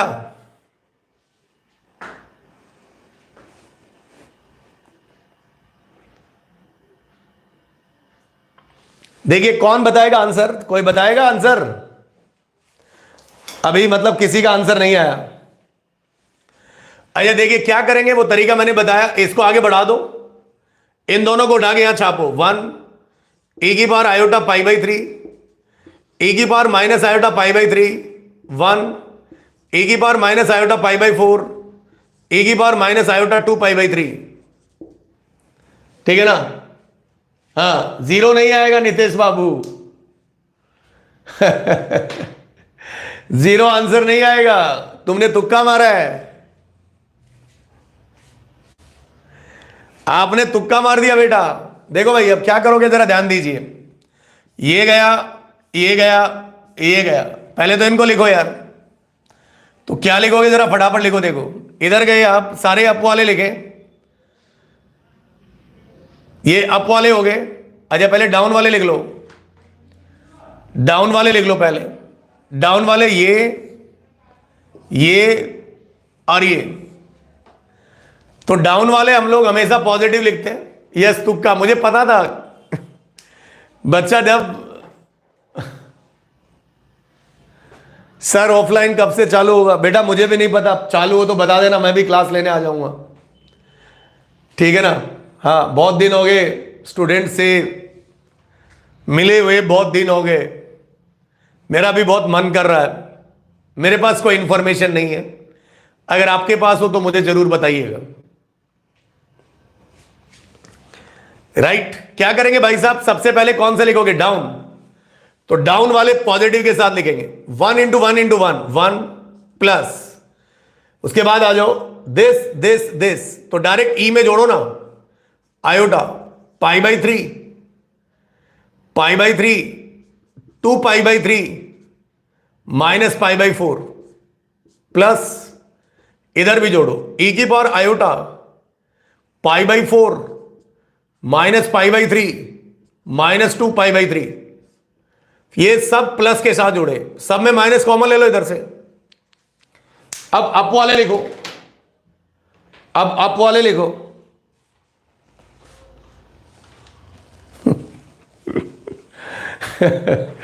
चलिए भाई साहब जल्दी से बताइए, अप वाले लिखोगे तो क्या लिखोगे यहां पे। हाँ, इन सबको मल्टीप्लाई किया तो ये तो जोड़ोगे तो खत्म हो गया ना, 1 ही आ जाएगा, तो ये तो 1 ही आ जाएगा प्रोडक्ट इनका, ये दोनों जुड़ेगा तो। अच्छा, यहां से ये भी 1 ही आ जाएगा, और ये कितना आएगा भाई, e की power iota pi by 3 minus 2 है, ये भी तो 1 ही आ जाएगा, ये भी 1 ही आ जाएगा।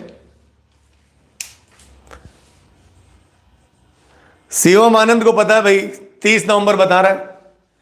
अब बताइए सारे स्टूडेंट जल्दी से आंसर क्या आ रहा है भाई, फटाफट। शिवम आनंद को पता है कि 30 नवंबर से क्लास खुलेगा, तो आप उनसे जानकारी ले सकते हैं, उनका नंबर ले लो आप, ठीक है ना। हाँ, जल्दी से बता दीजिए इसका आंसर क्या आ रहा है। अब इसका आंसर जल्दी से बता दीजिए। रोहित चौधरी 1 कैसे आ जाएगा यार, 1 तो आ ही नहीं सकता यार, ये तो डेल्टा बराबर, गड़बड़ कर रहे हो तुम, pi by 3, 2 pi by 3 minus pi by 4, simplify करके बताओ क्या आ रहा है।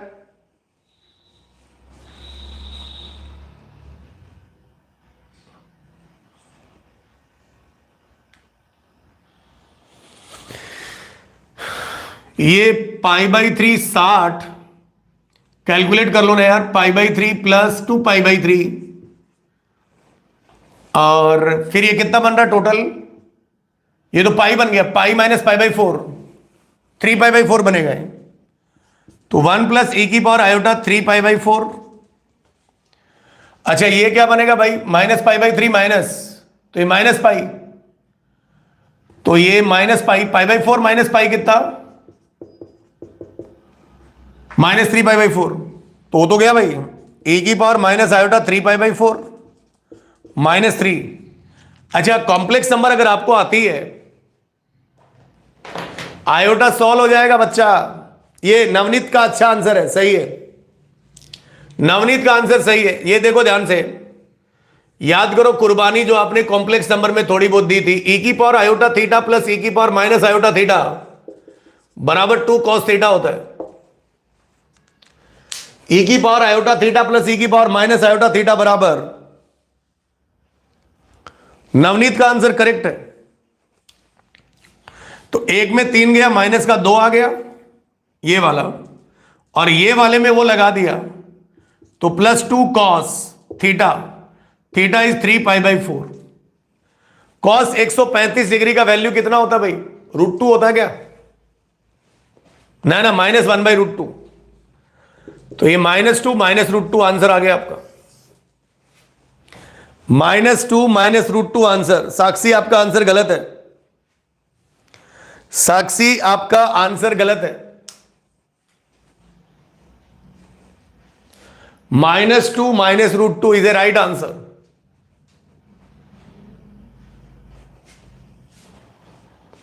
ये आपका राइट आंसर है।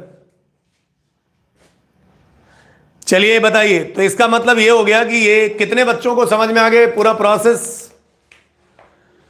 ये रूल आपको समझ में आ गया सब बच्चों को? चलिए तो आज यहीं पे क्लास को रोका जाए।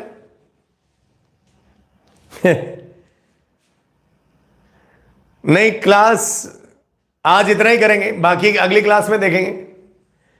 करने को तो बहुत सारे क्वेश्चन हैं, ठीक है ना? चलिए आज के लिए इतना ही। नहीं, वो लंबा क्लास हो जाएगा, लोग गालियां देना स्टार्ट कर देते हैं, बोलते हैं कि कितना खत्म आदमी है।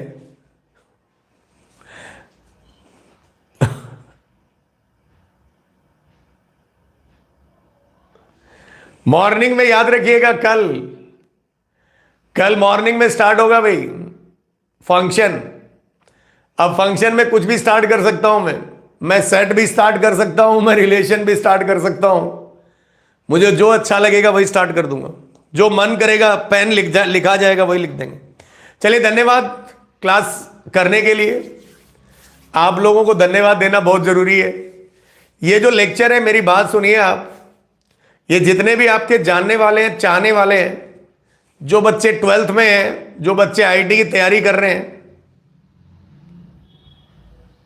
फंक्शन दोबारा पढ़ाएंगे। मेरा नहीं हुआ।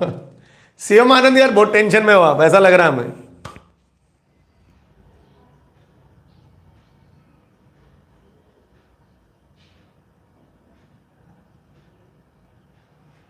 हाँ बिल्कुल रेगुलर चलेगा। अच्छा, मैं ये कह रहा था कि ये जो लेक्चर्स हैं, जो 12th वाला है या चाहे डिटर्मिनेंट ये जो वगैरह चल रहा है, ये जो बच्चे गांव से बिलोंग करते हैं उन तक ये बात पहुंचाइए और उनको ये लिंक भेजिए कि देखिए सर 2 मिनट लेट चल रहा हूं। अच्छा कोई बात नहीं, तो ज्यादा से ज्यादा शेयर करवाइए, शेयर करिए इस मतलब इस लिंक को, जिससे मैक्सिमम बच्चों को फायदा हो। क्योंकि अगर आप शेयर करेंगे तो उन्हें अच्छा लगेगा कि भाई हमारे लिए भी कोई केयर करता है। अबे शिवम आनंद, तुम्हारा लेवल क्या है ये बताओ ना तुम।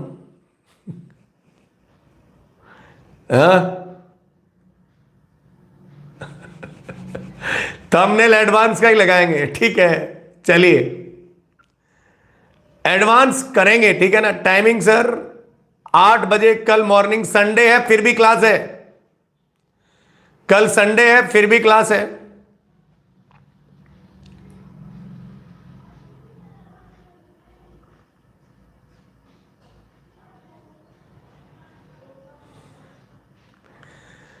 टैग क्या होते हैं यार, हमें तो नहीं पता।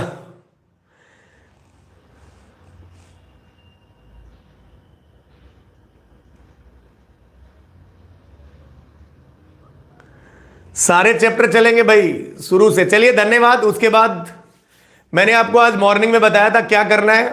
बोर्ड के क्वेश्चन भी करने हैं, एडवांस लेवल के भी प्रॉब्लम करने हैं, और मेंस से तो मेंस के सवाल तो बोर्ड से ही हो जाएंगे। सो धन्यवाद स्टूडेंट, कल मिलते हैं अपन लोग। ये टैग वैग यार हमें तो नहीं लगाने आते, हमें तो पढ़ाना आता है। व्यूज आओ चाहे नहीं आओ, इससे क्या फर्क पड़ता है? बहुत सारे, इससे क्या फर्क पड़ता है? ये आप पे डिपेंड करता है। बोर्ड में 100 में से 100 आ जाएगा, मैं मेरा 100% दूंगा। अब आप कितना लेते हैं वो आप पे डिपेंड करता है।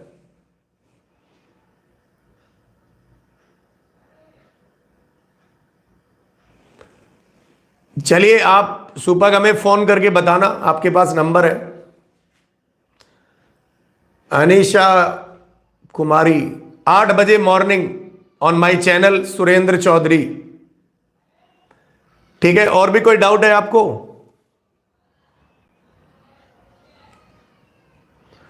नंबर का क्या करोगे यार?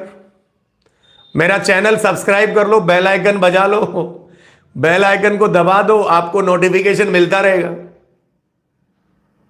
ठीक है? चलिए कल मिलते हैं स्टूडेंट, धन्यवाद। कल मॉर्निंग 8 बजे। Thank you so much, good night all of you. अपना ख्याल रखिए, खुश रहिए, ऐसे ही पार्थ आश्रम चैनल पे पढ़ते रहिए। राइट, धन्यवाद।